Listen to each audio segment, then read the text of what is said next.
Welcome back to Squawk Box. We are waiting for the delayed CPI, and it is just crossing.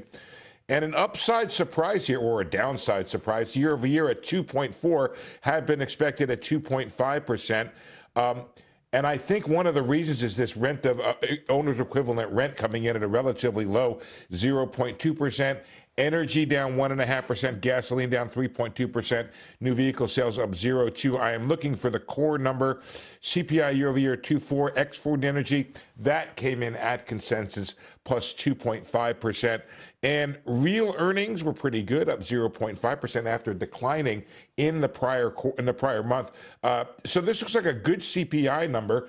You did have, by the way, a tick down in yields, as you might imagine. They were down at 4.10, now they're down 4.07. So a relatively big move in the 10-year. And let's look at what happened in the stocks. They were negative going into this number.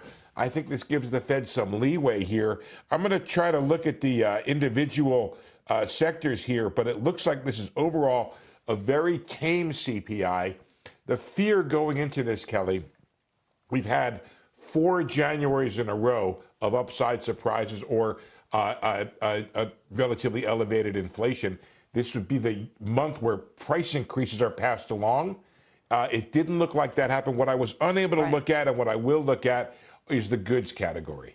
So let's show 407. We were at 420 on the 10-year on Wednesday morning after that jobs report. Just show everyone, if you can, in the back real quickly, the whole Treasury complex, because, again, on a week where we've heard that David Einhorn is betting on lower short-term rates. You just heard from the Treasury Secretary saying this is hopefully the game plan, that you can have a strong economy and low yields.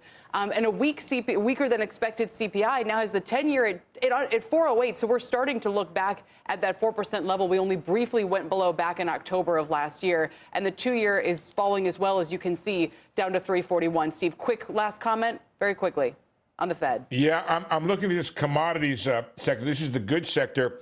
And we're just not seeing the pass along that people expected inside the goods that might be tariffed here. So maybe we've been there, done that. We did have an increase in those goods from tariffs, and maybe we're at the point where that's a done deal now, which would be a very positive development. And just looking up, the energy complex helped, food up a little bit, so medical care costs up a little bit, but it was that shelter number coming in at 0.2 that really, I think, helped the overall index, Kelly.